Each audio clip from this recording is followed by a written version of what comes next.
અમદાવાદના અલગ અલગ વિસ્તારમાં ચાલીને જતા લોકોને ટાર્ગેટ કરી ચેઇન સ્નેચિંગ કરનારા 2 લોકોની ધરપકડ કરી લેવામાં આવી છે.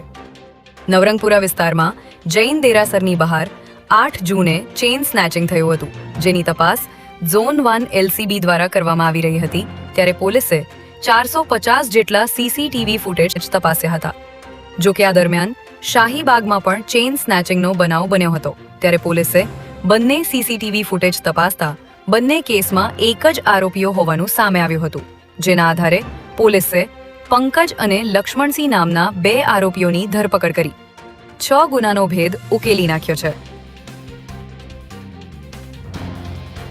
નીટની પરીક્ષાનું પેપર લીક થયા બાદ પરીક્ષા રદ કરી બીજી વખત આવતીકાલે આ પરીક્ષાનું આયોજન કરવામાં આવ્યું છે. ત્યારે પરીક્ષા દરમિયાન કોઈ ગેરરીતિ ન થાય અને શાંતિપૂર્ણ માહોલમાં પરીક્ષા પૂર્ણ થાય તે માટે વહીવટી તંત્ર દ્વારા તમામ વ્યવસ્થા કરવામાં આવી છે.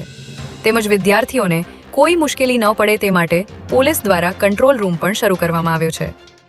પ્રશાસન દ્વારા પરીક્ષા કેન્દ્ર સુધી પ્રશ્નપત્ર સુરક્ષિત રીતે પહોંચે તેનું મોનિટરિંગ કરવામાં આવશે.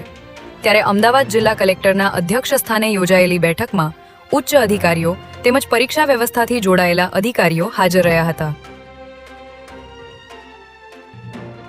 અમદાવાદ સાયબર ક્રાઇમ બ્રાન્ચે ચાઇનીઝ ગેંગ સાથે મળીને રોકાણના નામે 31 લાખની છેતરપિંડી કરનાર 2 સાયબર ઠગોને સુરતથી ઝડપી પાડ્યા છે.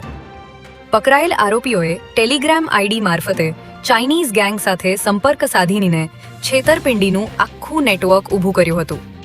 જેમાં તેઓએ ફેક વોટ્સએપ એકાઉન્ટ અને નકલી વેબસાઇટનો ઉપયોગ કરીને એક ફરિયાદીને $ની ખરીદી પર 10% આકર્ષક પ્રોફિટ આપવાની લાલચ આપીને 31 લાખની ઠગાઈ આચરી હતી. ત્યારે અમદાવાદ સાયબર ક્રાઇમે સુરતથી આશિષ મુલાણી અને જેનિલ તેજાણીને દબોચી લઈ આગળની તપાસ શરૂ કરી છે.